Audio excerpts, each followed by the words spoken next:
I had a band and I was trying to be a singer, and if I could have been what I wanted to be in life, it would have been to be the white James Brown. You can't say that anymore. This is politically incorrect. That's really how I felt like back in the 60s.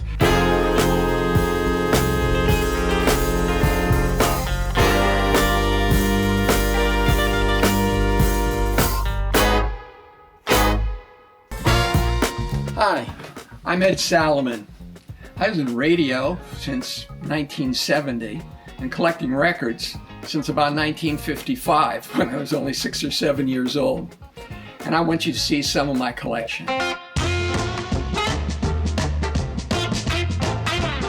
For me, collecting isn't about finding things that are monetarily worth money to people.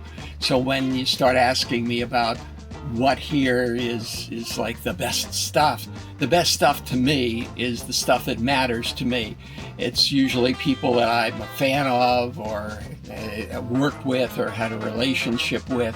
One of the examples would be, I have Beatles autographs, I got Rolling Stone autographs, but Bo Diddley is this album means a lot to me because when I first saw Bo Diddley in 1955 on the Ed Sullivan Show, it knocked me out. It was like, people talk about seeing the Beatles later on Ed Sullivan, or seeing Elvis on the Dorsey shows, or later on Sullivan.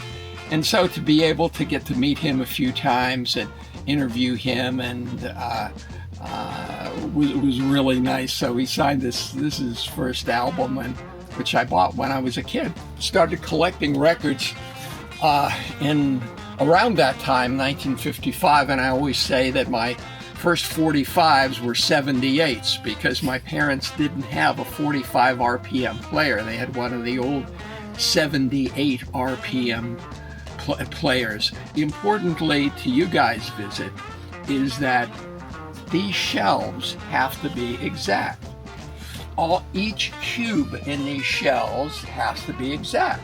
If one of these cubes were a half inch one way or another way, these albums wouldn't fit. The shelf would be useless to me. We had shelves built to house the albums, the 45s, which are in specific boxes, and also some shelves that we're using for CD storage. But all of them had to be done precisely, and that's what you guys are so good at, creating precise shelves over and over and over again without any difference or wavering between them. And so every shelf is getting its maximum use and living its best life with these albums.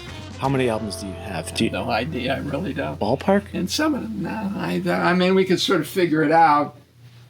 A little less than 100 in a bin. 1, 2, 3, 4, 5, 6 times 1, 2, 3, 4, 5, 6, 7, 10. 10 times 100 is 1,000. Times 6 is 6,000, times 1, 2, 3, 4, 5, 6, and that's the albums. 36,000 albums. Yeah.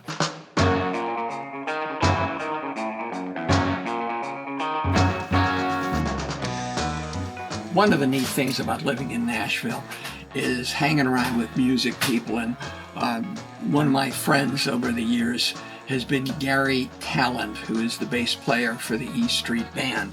And he's a record collector and a memorabilia collector.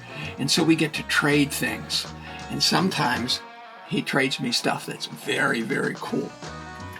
This is a picture of Chuck Berry, and it's autographed. And Chuck Berry's known for not giving autographs. So just the fact that there's a Chuck Berry autographed picture is a big deal.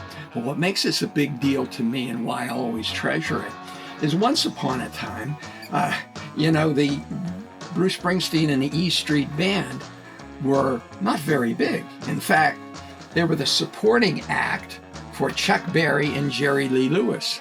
And they played behind Chuck Berry.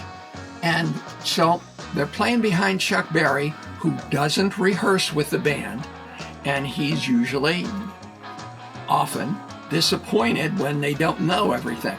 But the E Street Band were pretty good, and they knew everything. They knew every lick. So afterwards, Chuck said, "You guys are really good. I'm going to give you an autographed picture." So I guess the expectation was, well, maybe they're going to give each of the guys an autographed picture. One autographed picture. So he makes it out to the East Street Band, because nobody knew what the E Street Band at that time. And of course, they won't ever be as famous, at least, as Chuck Berry. But at that time, nobody knew who they were.